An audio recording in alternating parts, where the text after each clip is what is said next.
Chapter 2. Saturday morning was come, and all the summer world was bright and fresh and brimming with life. There was a song in every heart, and if the heart was young, the music issued at the lips. There was cheer in every face, and a spring in every step. The locust trees were in bloom, and the fragrance of the blossoms filled the air. Cardiff Hill, beyond the village and above it, was green with vegetation, and it lay just far enough away to seem a delectable land, dreamy, reposeful, and inviting. Tom appeared on the sidewalk with a bucket of whitewash and a long-handled brush. He surveyed the fence, and all gladness left him, and a deep melancholy settled down upon his spirit. 30 yards of board fence, 9 feet high. Life to him seemed hollow, and existence but a burden. Sighing, he dipped his brush and passed it along the topmost plank, repeated the operation, did it again, compared the insignificant whitewashed streak with a far-reaching continent of unwhitewashed fence, and sat down on a tree box, discouraged. Jim came skipping out at the gate with a tin pail and singing Buffalo Gals. Bringing water from the town pump had always been hateful work in Tom's eyes, before, but now it did not strike him so. He remembered that there was company at the pump. White, brown, and black boys and girls were always there, waiting their turns, resting, trading playthings, quarreling, fighting, skylarking. And he remembered that although the pump was only 150 yards off, Jim never got back with a bucket of water under an hour, and even then somebody generally had to go after him. Tom said, "Say, Jim, I'll fetch the water if you'll whitewash some." Jim shook his head and said, "Can't, Mars Tom. Old Missus, she told me I got to go and get dis water and not stop fooling around with anybody. She say she spec Mars Tom gwine to ax me to whitewash, and so she told me go long and tend to my own business. She 'lowed she'd tend to the whitewashing." "Oh, never you mind what she said, Jim. That's the way she always talks. Give me the bucket. I won't be gone only a minute. She won't ever know." "Oh, I dasn't, Mars Tom. Old Missus, she'd take and tar the head off'n me. 'Deed she would."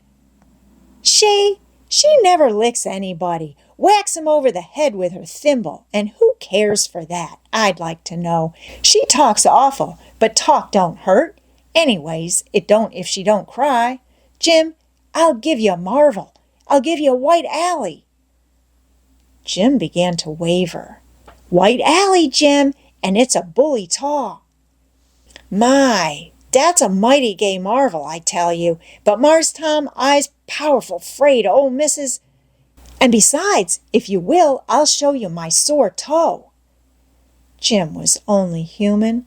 This attraction was too much for him. He put down his pail, took the white alley, and bent over the toe with absorbing interest while the bandage was being unwound.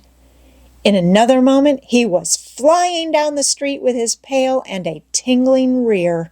Tom was whitewashing with vigor, and Aunt Polly was retiring from the field with a slipper in her hand and triumph in her eye.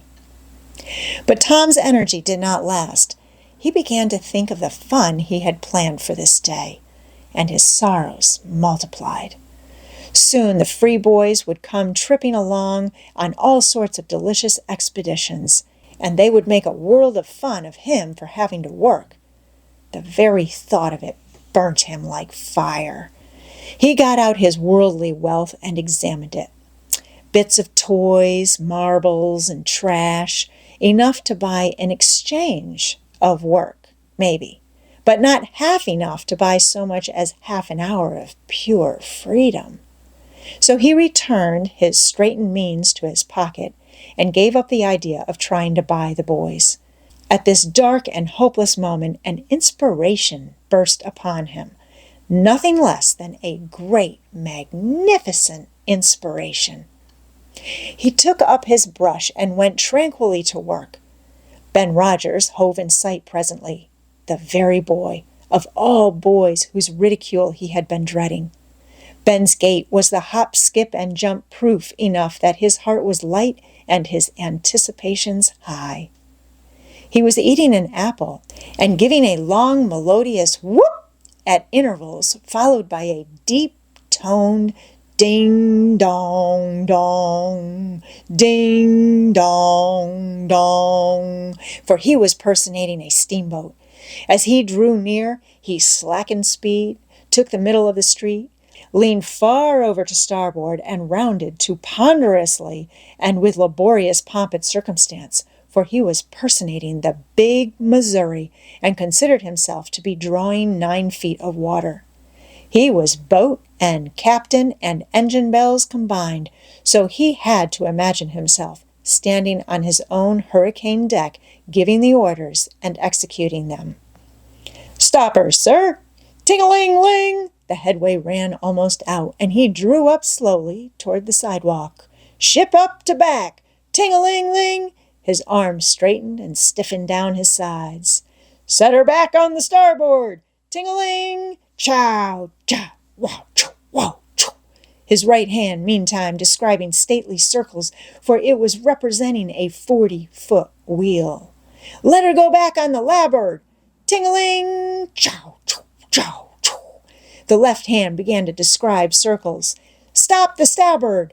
Ting-a-ling-ling! Stop the larboard! Come ahead on the starboard! Stop her!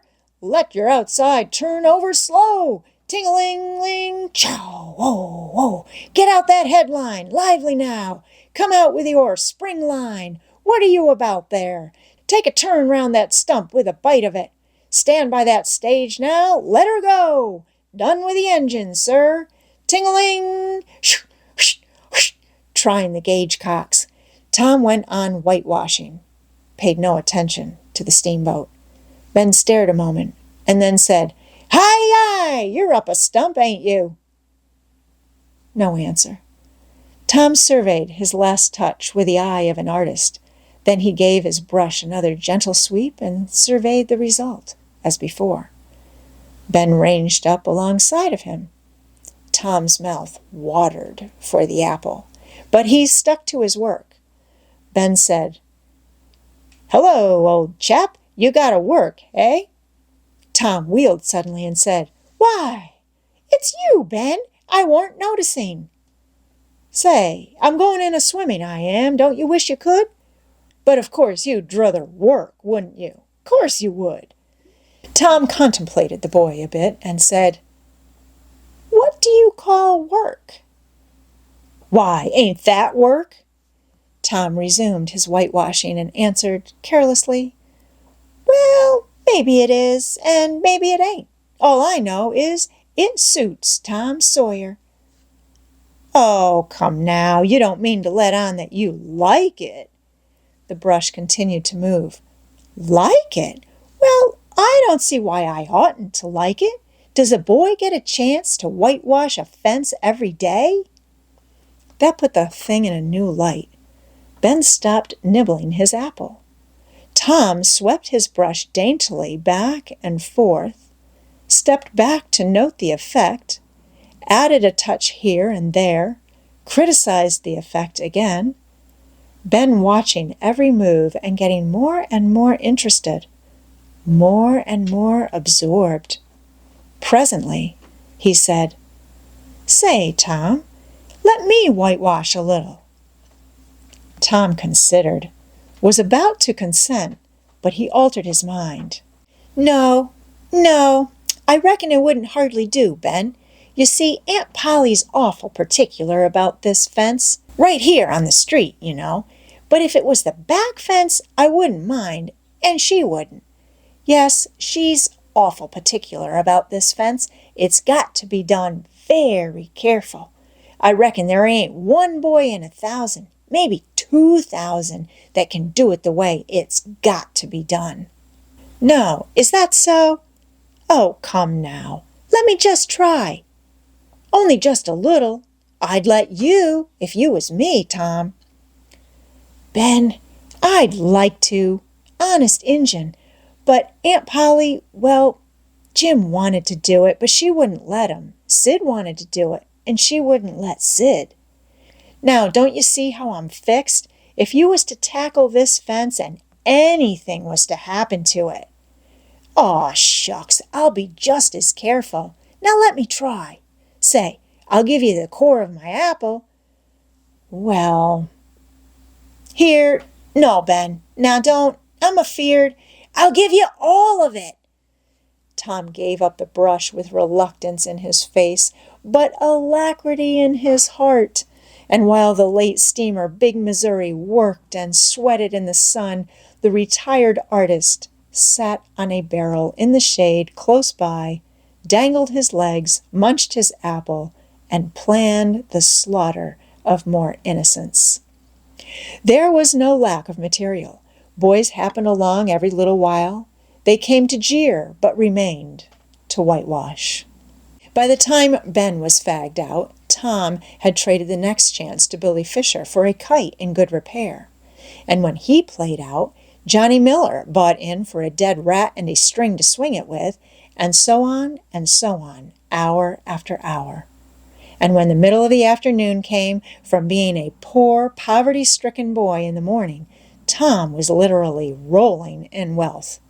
He had, besides the things before mentioned, 12 marbles, part of a Jew's harp, a piece of blue bottle glass to look through, a spool cannon, a key that wouldn't unlock anything, a fragment of chalk, a glass stopper of a decanter, a tin soldier, a couple of tadpoles, 6 firecrackers, a kitten with only one eye, a brass doorknob, a dog collar, but no dog, the handle of a knife, 4 pieces of orange peel, and a dilapidated old window sash. He had had a nice, good, idle time all the while, plenty of company, and the fence had 3 coats of whitewash on it. If he hadn't run out of whitewash, he would have bankrupted every boy in the village. Tom said to himself that it was not such a hollow world after all. He had discovered a great law of human action. Without knowing it, namely, that in order to make a man or a boy covet a thing, it is only necessary to make the thing difficult to attain. If he had been a great and wise philosopher like the writer of this book, he would now have comprehended that work consists of whatever a body is obliged to do, and that play consists of whatever a body is not obliged to do. And this would help him to understand why constructing artificial flowers or performing on a treadmill is work, while rolling 10 pins or climbing Mount Blanc is only amusement.